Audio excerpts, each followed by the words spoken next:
Yeah. Hello and welcome to the Bloodstone tier list for patch 7.33b. So what I did is I looked at, let me grab it. I looked at the Dota buff win rate list for Bloodstone, and I took the top 16 heroes with the most matches, which all have a positive win rate, by the way. Top 16, yeah. So up until Veno. And then after that, I looked at the win rate, and then I took the top, I think 3 or 4 heroes that have like an insane win rate that is still have a good amount of games. So if you think that I forgot any heroes or that I should add any, shout at me. Put it in the chat or the comments or whatever.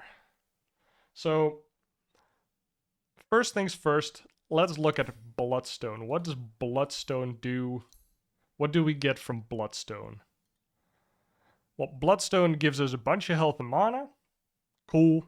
Spell lifesteal, 30%, actually pretty significant. But the big thing, aside from the fact that it's pretty cheap and easy to build, like any hero that builds like a Vanguard and mana boots in the laning stage can disassemble those items and easily make a Bloodstone, which makes this item really nice to build into. But Bloodstone is all about the active. And the active gives us the potential to get a giant boost in both health and mana every 35 seconds. And that's why you see Bloodstone on heroes that are very good at doing AoE spell damage or magic damage. So what makes a good Bloodstone hero? Well, let's go back to the heroes and let's just look at the Mr. Bloodstone himself, let's call him that, is Leshrac. Right? Leshrac is the hero that everybody builds Bloodstone on, basically first item every game, because it's so good on him. And it's good on him because he can, A, use the mana really well. He can also spend the mana really well. So he can use that mana with his ult to do a lot of damage consistently to both deal damage but also heal himself up. It's a lot of damage in a short amount of time. So, and he can use it both for farming and also for fighting, because the abilities that he uses to use the Bloodstone effectively don't have a large cooldown, and also if he has turned his ultimate on, you can't stop him from using his ultimate anymore. If you then silence him, it doesn't do anything. Or if you disrupt him or something, it doesn't really do that much. So it's very hard to stop him from using his Bloodstone, and when he uses it really effectively. So I think that Leshrac is either a... Wait, can I drag it? Oh man, that is so sad. Okay. That would be so satisfying if I could just drag it. I thought I could. Well, Lesh to S or to A tier. So I'm kind of debating if it's an S tier. I think it should be, since we literally build it every game. Leshrac builds into it really easily because he loves the mana boots. He doesn't ever sell it. It's always useful. Yeah. I think we're just gonna call it S tier on Leshrac for now. And maybe we'll come back to it. Now, I think we're just gonna go in order, and we're gonna talk about Bristleback. So when Bristleback uses a Bloodstone, he can do the same thing, but he needs a bit of setup for it, if that makes sense. Because he needs to use Quill Spray, which is his only spell, where Leshrac has a lot more control, because he can use his spells actively, such as his E. He can actively use it when he pops his Bloodstone to get the mana or the health even. Where Bristleback, he uses 1, maybe 2 quill sprays during the Bloodstone ability, and after that, he doesn't have anything in his kit that will help him heal. He can get a shard for Hairball. Okay, so he has 2 ways to proactively gain some health and mana from Bloodstone, which is pretty good. But Bloodstone is more of a, when they're going on me, it's a deterrent for them to keep going on me. So it's kind of like a different version of Blade Mail for Bristleback. Because if you keep going on Bristleback, you don't activate Bloodstone on 20% health on him, preferably. Well, maybe you do, but I think it's better for Bristle to like activate Bloodstone around like 30 to 40% health, because then he still has some room to work with, and he can release a lot of quill sprays and then heal up and get his mana back. The same thing for farming. I think for farming it's a little iffy, because he needs to set up his quill sprays first to do a lot of damage. Basically, in the Bloodstone time, which is 5 seconds, he usually can't even kill a camp with his spells. He right-clicks them down. So he uses it for farming a lot less efficiently. It's only like a fighting item for Bristle. And since it is Bristleback, they are already building items to deal with him, such as Vessel. Even if he doesn't get a Bloodstone. So I feel like it's not particularly an S tier item on Bristleback. Although, I think the win percentage on Bristleback, let me check. It is the most built item on Bloodstone Builder. Okay, most Bloodstones are built on Bristleback. And the win rate is pretty high. So, apparently it is decent. So I am feeling a B for Bristleback, a BB tier. It's solid, it's decent. But I don't think it's an every game type of thing. But it does feel good to build it after your Vanguard Brown Boots, which you can make Arcane Boots, into Aghanims, and then you can disassemble your Vanguard plus Arcane Boots that you then have into Bloodstone, get a Phase Boots or Boots of Travel, which is pretty good this new patch. So I'm feeling the build up on Bristleback at least, and he doesn't really need to build other items to enable his Bloodstone game. Like if he then gets a Sanj Kaya, for example, it's all bonus, I would say. He doesn't need it fundamentally. I think that we'll keep him in B. Then we'll move on to Timber Saw. So Timber is kind of the opposite from Bristle, where I feel like Timber uses it primarily to farm. Back when he could get Ags for his second Chakram, he would run out of mana really fast with the second Chakram, but he could farm with them as well really fast. So having that Bloodstone was really high value. He also does decent magic burst. So, like when he is 25-ish%, he can pretty reliably activate Bloodstone, throw out a Chakram on somebody, pull it back, use his W to get on somebody, press Q, all in that time frame. And even probably has his like fire thrower, flamethrower thing going. So I think that's pretty decent. So I like that a lot, that he can use it to farm as well.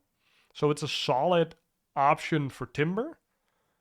But I feel like it's not one of those, it's not an Aegis on him, right? I feel like on Leshrac, if you catch Leshrac, you kill him, or you bring him to like 10 to 20% health, and he gets off his Bloodstone ult, he will regen up to full in that duration. For Timber, I feel like he won't quite heal up back to full, especially not if you catch him, because he probably doesn't have all of his reactive armor stacks. So because of that, I feel like it's not like an S tier on Timber, and I'm also not, I don't know, I'm kind of dabbling between A and B. It's clearly better than Bristle, but is it a tier better than Bristle? I'm kind of feeling a no. I feel like, yeah, I'm gonna put him high B. So I'm gonna put Timber in there, but I'm gonna put him above Bristle. Then we have Pudge. Actually, one of my friends, Frozone, shoutouts, played Bloodstone Pudge in a pub like months ago, and I was like flabbergasted. I just hadn't thought of it. Um, and it's pretty good. Um, I would say it's not as good as Leshrac again, because if Pudge does Bloodstone first, it kind of just sucks. But if he goes Aghanims and then Bloodstone, it's pretty good. And Aghanims is his core build, so he doesn't really have to deviate from what he wants to do. Even if he's in the off lane, getting a Vanguard, which is super meta right now, it's pretty standard. And then going into Ags and then Bloodstone feels really natural and good. So I would say that is sick. He can use it to farm, although he doesn't really need the mana because Rot is all he needs. So he doesn't really efficiently use the mana, but he also doesn't need it. So I don't really mind that. It's nice to just always have the mana for your hook and your dismember and your shard ability maybe as well. So for Pudge, I think it's a pretty easy A tier. You have giant damage over time, the same as Leshrac. Not as good as Leshrac because you need an Aghanims to do it, but the range is still pretty big. The damage is pretty high, and in combination with your Flesh Heap, it is silly. You just don't die. If you're like, for example, just like the Leshrac example that I gave, where you are 10% health because they caught you, they like blink hexed your ass and they threw all their spells on you, and the hex ends and you press Bloodstone Rot and Flesh Heap, I think you're living there. I think it's basically an Aegis or a cheese for you. Whew. So it's a high A tier, I think. Pudge is a high A tier for me. High A tier Bloodstone user. I think it's pretty good. Then Beastmaster. So people have been building a lot of Bloodstone on Beastmaster, and I like it. But it's one of those, it's only useful when you have Drums of Slom. Because it's really sick with Drums of Slom. Especially because you don't have 0 cooldown axes anymore in the game. And axes are cheap as hell anyways. So I feel like it's a more niche item on Beastmaster. Obviously, one of his main builds doesn't include the Drums of Slom, Sanch Kaya type of buildup. It goes more towards the Helmdom 2, etc. Even though I think if you go Helmdom 2, it's still pretty nice to then later on, if it's a good game for it, get the Drums of Slom and the Bloodstone to literally go full raid boss mode. The trick is to get a bunch of hits in, so it's kind of like Timber in that aspect, where he needs to build the Drums of Slom stacks so that his drum goes like doof, doof, doof, doof, doof, doof, instead of the really slow drums. Like, if you don't know, Drums of Slom has 20 charges or 20 possible charges, and you build those charges by issuing attacks. So doing an attack gives you a Drum of Slom charge, but you also get charges for your boar attacking and your creeps attacking and your illusions. So getting a Manta on Beastmaster might be kind of okay. So I think Bloodstone, again, is one of those, you only use it for fighting, you only use it as kind of an Aegis versus enemy cores that are melee. So say, for example, they have an enemy Sand King plus Phantom Lancer. They need to get in close to do the damage. If you build Slom stacks and you press the Bloodstone, you'll survive. But if you get caught without any stacks, it's going to be pretty rough. I am feeling a low B tier for Beastmaster. He doesn't really use it to farm, although he can use it to kind of top up his mana on a creep wave or whatever, so he kind of uses it for that effect. And in fights, he uses it to frontline pretty effectively. Then we go to Zeus, which Moses might be able to tell me more about that. Shoutouts. Bloodstone on Zeus, I think, is incredibly good and really changes the nature of the hero. Where it gives you basically unlimited mana. And also, if you have your ult, it is basically an Aegis or a cheese if you can get it off. Which is a dynamic that Zeus usually doesn't have. Usually when somebody jumps on you and chunks you down, as a Zeus, you're really sad. You just hope your supports save you. But now he kind of has a way for himself to have a lot of mana, which he can use it super effectively to farm constantly with Bloodstone. Zeus loves abusing the active. And also, when you get jumped, or, you know, you can kind of go in. You can walk in, I would say. Get some spell cast on you, pop the Bloodstone, and ult. At like the start of the fight, bringing the opponents down to 80% health, all of them, and you're full. They just wasted a bunch of cooldowns, and you're still full health, full mana. I think Bloodstone on Zeus is really good. It's just not as good as Leshrac because his ult has a cooldown. His Arc Lightning doesn't, and since now he also gets Arc Lightning from attacks, he can possibly do a lot of magic damage in those 5 seconds. So I think Zeus is S tier Bloodstone user, but definitely behind Leshrac. But I would say it's S tier. Then we get to my boy Razor. Did a guide on this recently. How does Razor use Bloodstone? Well, not as good anymore since his shard got nerfed, but Razor uses it pretty effectively to farm with. He loves using his Bloodstone to farm because his Q does a lot of damage and is basically, well, you can use it kind of as a Radiance to farm. And he doesn't need any other items to make the Bloodstone effective aside from his shard, because his shard gives him all of this passive magic damage that he's constantly doing as long as he's being attacked. Which, you know, if you position yourself correctly, people will attack you as a Razor. Aside from that, he's also pretty good at using the active in a pinch. So when he's 20-30% HP and he pops Bloodstone and he pops his Q and his ult is going, he can get a really nice amount of health back, especially if his passive also procs a couple times. It's not as good as Leshrac or Zeus. I would say it's pretty close to Punch. I'm kind of looking, is it better than Timber? Because it's pretty good, I would say. Timber's pretty good. Like, I just really like the Razor. But I don't know if it's A tier, especially with the recent nerfs. I don't know.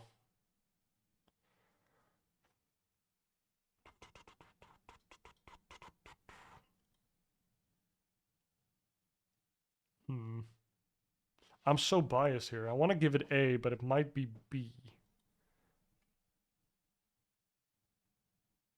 Okay, let's say it's the lowest A because I love the Razor. This is the lowest A tier that we'll have. Nah, I can't do it. Okay, I'm sorry. Oh, now I can. What the hell? Okay, as long as there's something in the tier, you can drag it maybe. I'll put it high B tier then. Okay, then we're gonna go to Viper. Viper is a pretty tanky boy, so that helps with Bloodstone. That makes every HP that you gain from the Bloodstone worth more. It's more effective health, right? And Viper does do a lot of magic damage. His Q does magic damage. His W does magic damage. His nether toxin on the floor. His ultimate does magic damage. And most importantly, his passive does magic damage.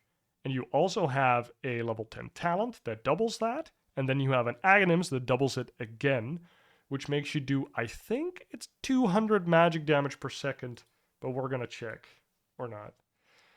Let's see. So it's 32 plus 18 is 50. So it's 100. It's 100 magic damage per second if you have your Aghanims and people have attacked you, or you've used Nosedive, which is your Aghanims ability. And that is Viper's way of doing that, like AoE magic damage that you can use your Bloodstone with to heal. Now, Viper can use his Bloodstone pretty effectively to farm, but he doesn't need it because his Aghanims already kind of does that for you.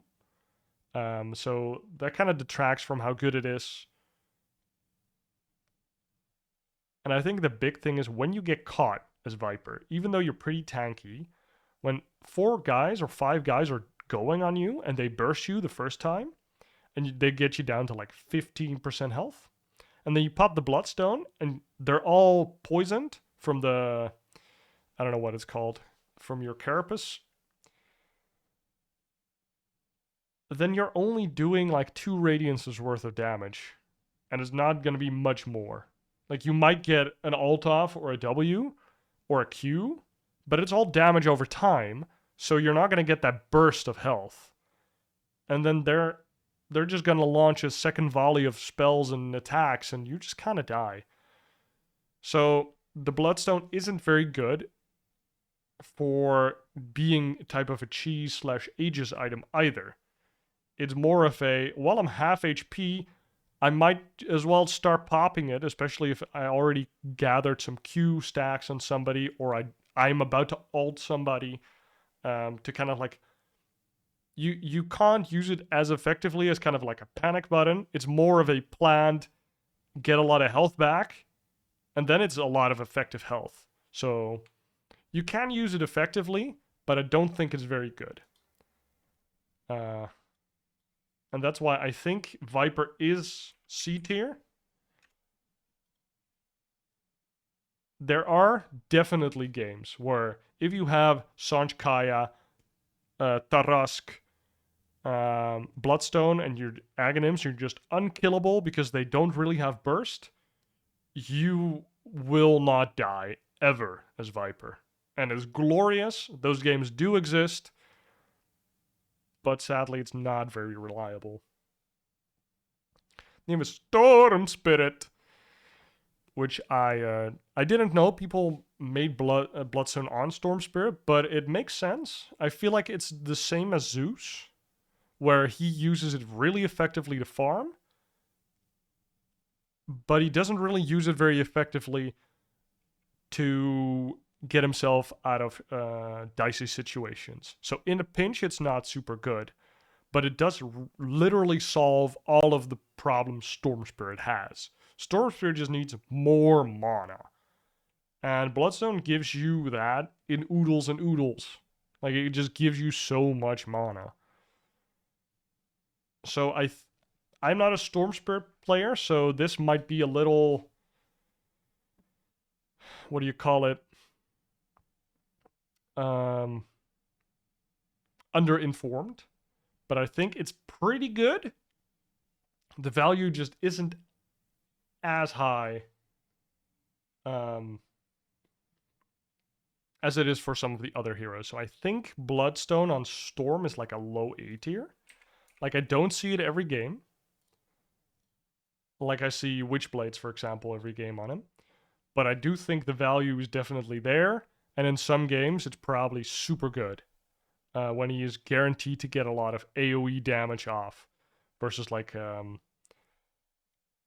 Meepo or Illusion Heroes or Zoo Heroes even. So I think it's pretty good. But it's a bit situational. I don't think you build it every game. I might be wrong, but I think a Hex or something gives you kind of the same thing. And then we have Tinker. I was, again, pretty surprised that people are building it on Tinker. It's probably pretty good on Tinker because this whole thing is literally just spam spells. But I don't really see why you would build it on Tinker. Because you can just go back to base. You can build a Soul Ring. Yeah.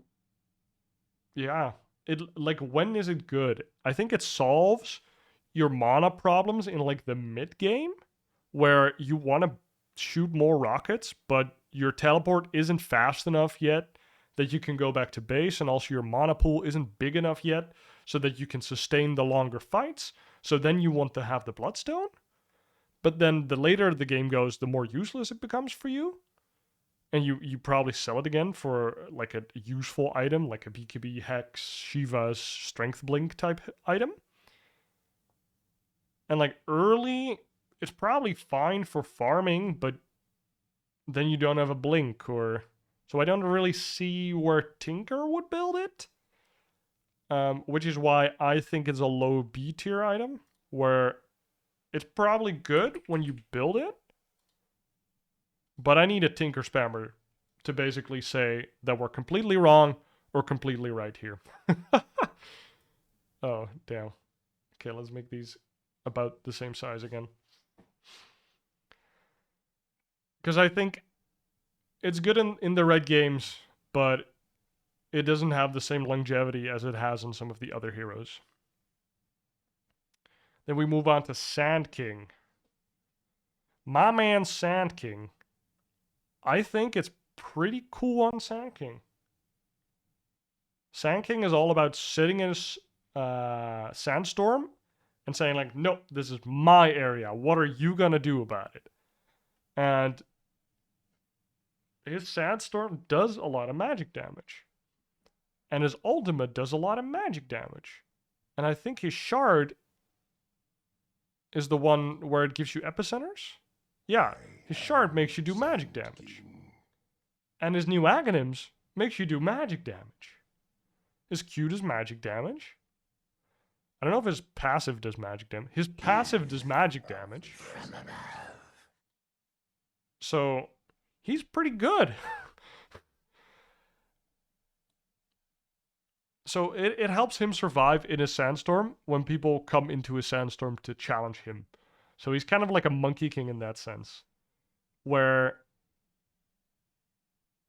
it's really hard to challenge him. Plus, if you go on him and you get him to that 20%, he pops his Bloodstone, he pops his Q, he pops his Sandstorm. He starts gaining a lot of HP pretty fast because I think Sandstorm does a decent amount of damage. And then, especially if you get a proc from your Shard, maybe you get a proc from your passive. Maybe you get to channel your ult after. You pop your BKBs to ensure you get your ult, etc. So I think you can use that Bloodstone really effectively for both fighting and farming. I've never played it, but it sounds, in theory, pretty good. I think it is like very low A tier. I don't know if I'm right. I'm very curious to see what the win rate is. It's almost 70%. So I'm going to give it a low A. I think Sand King is pretty good Bloodstone user. And then we're going to go to Necro, which is an interesting hero because he is a very tanky hero. And as soon as you get him low, he pops Ghost Shroud. And then he pops all of his spells, and then he heals up because Ghost Shroud gives heal amp, and most of his spells give him healing or regen. So that's kind of how the hero works. So you can see where Bloodstone works into that. It gives you more health, which Necrophos likes. And then it gives you a bunch of spell lifesteal, both passively and actively, which he both really likes. But Necrophos, his passive, however it's called, what is it called? Heartstopper Aura is not considered magical damage. It is HP removal, so it doesn't proc Bloodstone. So you don't get health for that. It does on his Q, but his Q is fairly low range. It does proc on his Shard, which now has some range. So you can at least actively Shard towards a pack of units and then press Q with Bloodstone to heal up with like a burst heal. You can obviously use it for farming, but since he has his passive, he doesn't really need it to farm. Because as long as you kill a couple creeps, you get the regen. And if you get a couple kills with Scythe, you never have mana problems again.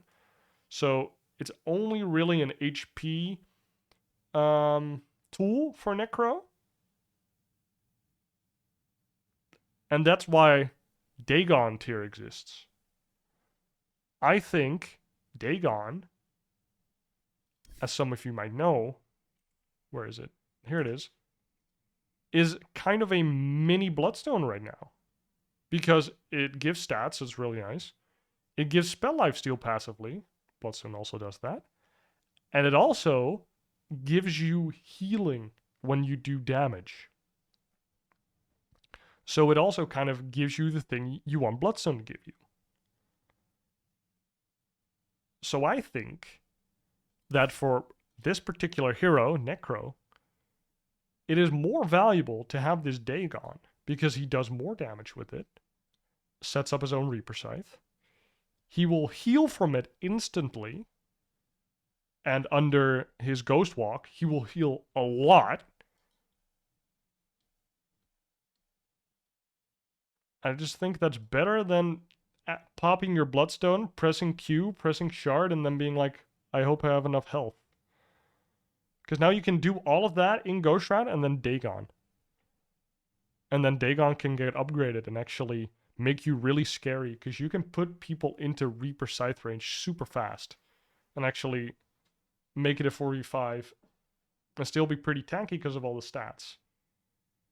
I think Necro doesn't really use Bloodstone that well. Doesn't use it for farming that well. And he doesn't... Hello. He doesn't really use it that well in fights either. Like, sure, it gives him more HP when he uses his Q and his Shard. But I think you need to go Radiance on Necro before you are allowed to get, like, before Bloodstone becomes useful. Now that I say that, it is pretty good when you have a Radiance. But I just want to put him in Dagon tier because I feel like he should be building Dagon. Even with a Radiance, it's just... Dagon is so good with the burst heal. If you do it during Ghost Shroud, it's so much healing. And then we move to Axe. Now, I was very surprised to see Axe in this list. I did not know that people were building Bloodstone on Axe. Now, apparently, Bloodstone procs on your counter helix because it's pure damage. And it also procs on Battle Hunger. So, if you go Aghanims and you proc Battle Hunger on everybody, and you're counter helixing them, and you have a lot of armor because you called them, you can actually do quite a bit of magical / pure burst damage with Axe. So Bloodstone works, I say hesitantly. I think it's probably really funny to do when a PL is hitting you and you just press Bloodstone and you just keep healing because of the swipes. I don't...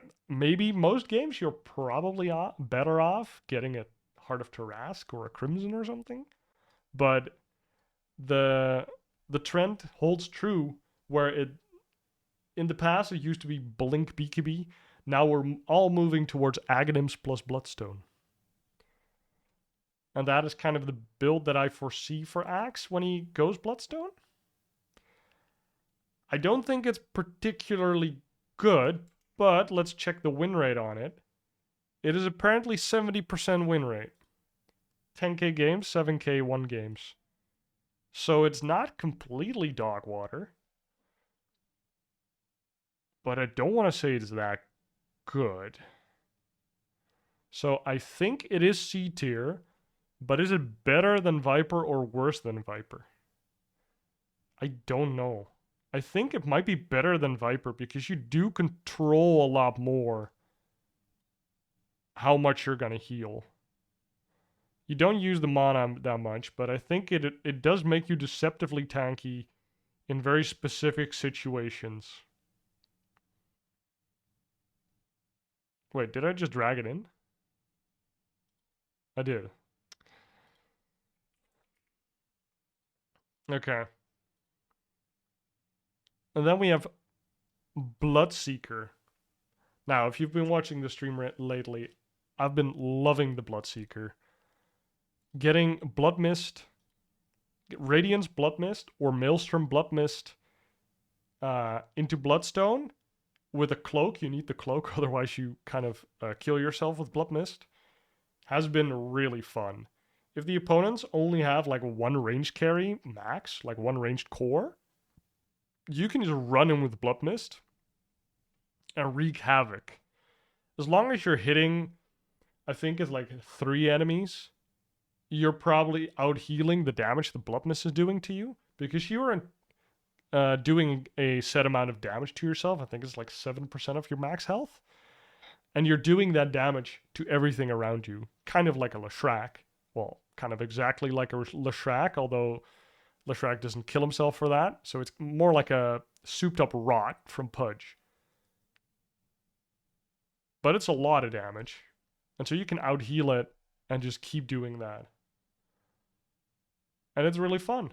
It makes you a really deceptively tanky frontliner. That if the opponent tends to clump, it's great. It's also a lot of fun. But you kind of need to draft for it. I think if you really want to use it in real games, you need it against specific lineups. But he doesn't really use it for farming. Like, it's fine for farming, but he doesn't need it that much because he uses his health as a resource. It's nice to have. And then in fights, he does really need it to play that style of frontliney, AoE, unkillableness.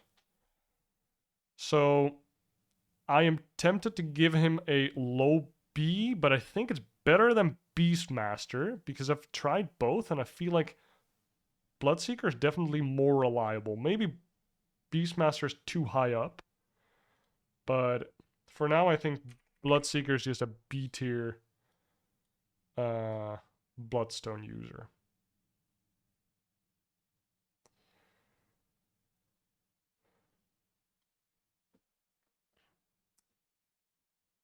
Yeah. And then we have Death Prophet, which I don't think she's very good. She already kind of uses her siphons to do all the healing. Sure, it gives you more healing. That's nice. I would tend towards Dagon again for that burst heal if you really want it. Her spirits aren't really going to do the damage when you want them to, so you kind of have to use the Bloodstone preemptively. Like, it's up to your opponent to let you hit them with the spirits when you use your Bloodstone. So it feels kind of like a hero that needs to have a Radiance of Sorts to kind of supplement that. Like, you can use your Q, but the Q isn't that much damage, and the AoE isn't that big. The silence doesn't do any damage. The E is very good, the Spirit Siphon, but it already does the thing that Bloodstone is trying to do. So you can also just get a Sanj Kaya for that and amplify it that way. Make yourself way more tanky. I guess it can be decent-ish. I'm tempted to put it low C. I can see some games where you can stick on them and just out heal everything.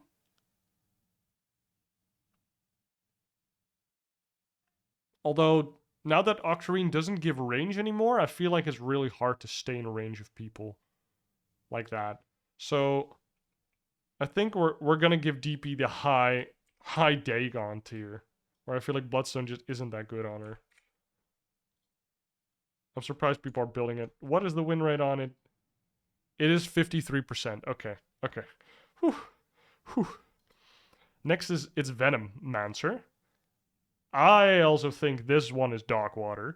Because you have no control over when you are doing damage. Because your ultimate plague thing spreads randomly. If you want your old Aghanims or your old ultimate, you need to get an Aghanim so it can proc off your Q that needs to either be dispelled or the duration has to end.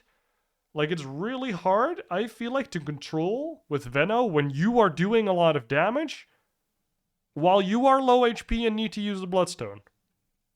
And for farming, you don't really need to use that much mana. So, I feel like you just don't really use it very well. I'm sorry, Venomancer, I love you, but I don't have any good words for you. I think you are Dagon tier. Then we have Underlord, which was not in the most build Bloodstone games, but he did have a surprisingly high win rate with it. So what I think people might be doing is, if they have I'm imagining, have a good Radiance game going, so they do that AoE damage, and they get the shard so that they can put the Firestorm on themselves, and then they run in. Maybe they have a Shivas, and they do magic damage that way. And then if you're level, if it's 37 minutes, you get the Stormcrafter neutral item, which does insane amounts of magic damage. So that really enables Underlord as well. So I think it's pretty good. It's situational, but his Q can do a lot of damage. He's already super tanky because of his damage reduction. So he uses the health really effectively. The mana is also pretty effective because his spells, both Q and W, his Firestorm scales percent-wise. And the Pit of Malice is just a great AoE route. So I feel like he does use it pretty well. I guess he would use it decently well for farming, spamming his Firestorm. And I can see him being really tanky with it as well. So I want to give him a mid B for this. Because I feel like it's not super good every game. It's a little situational, but when it's good, it's good. Kind of like Tinker. When it's good, it's good. So I think he's better than Beastmaster, maybe. This is theory crafting, by the way. I would love to hear your opinion, if you have any, on Underlord Bloodstone.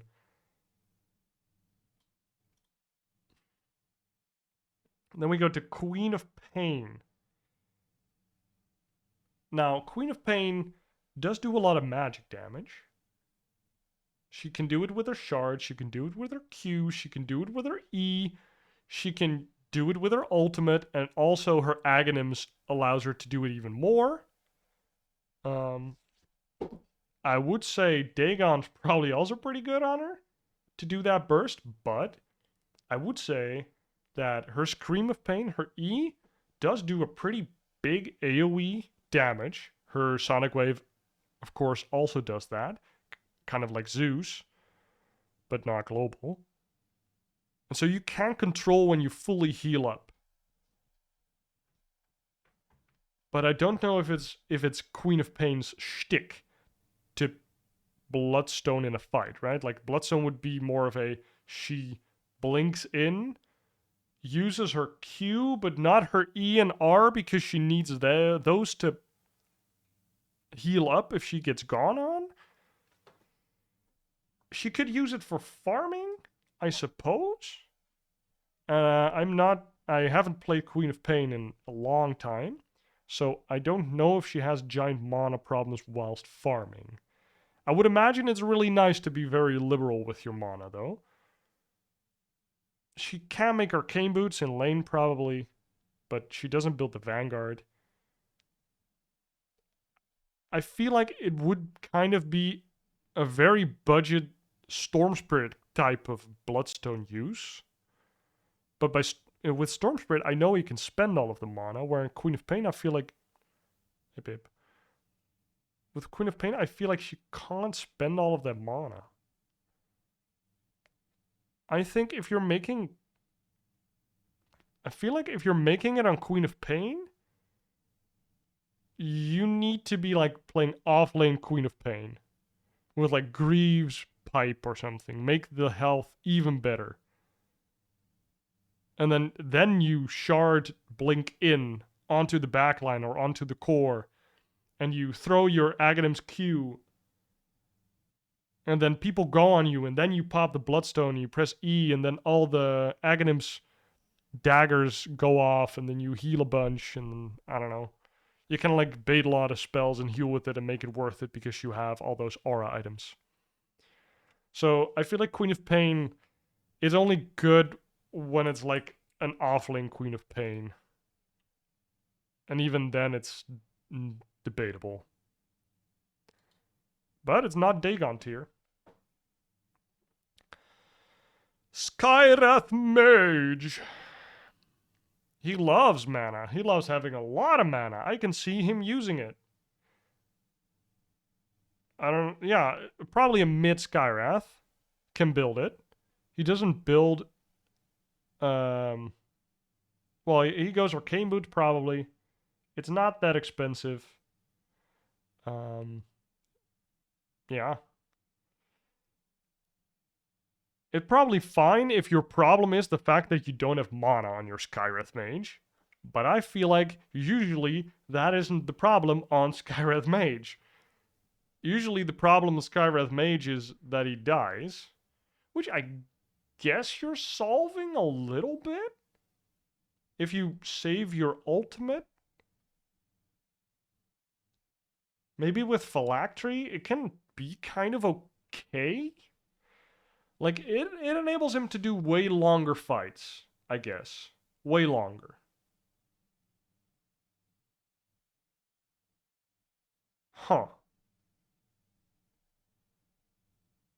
Yeah, I think in games where you need to fight really long with Skywrath, and you need some sustain versus chip damage, it can be pretty okay. Kind of like Tinker. So I think it's very low B tier. Wait, where's the plus? Oh, there it is.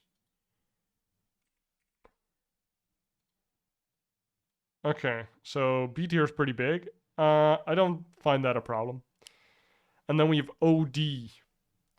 Well, OD I wouldn't say is good,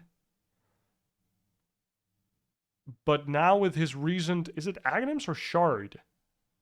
Where he gets very strong. Path of destruction. Okay, it's his Aghanims. Okay. His Aghanims, where he empties his whole mana pool and then suddenly he gains like a barrier. Like having Bloodstone with that gives you a very clear moment to pop your Bloodstone for you. All of the damage that he does is magical, so it is kind of like his... Well, if you have Aghanims plus Bloodstone, again, then it does give you kind of a second life. I guess it would be better than Dagon. But he doesn't have mana problems ever if he just attacks a couple times. Because if OD uses his passive at all, Essence Flux, then he doesn't have mana problems ever. So you'd only do it for the burst heal, which means you only do it when he has Aghanims, which is better than Dagon, but it sounds kind of trash. So I think it's low C tier.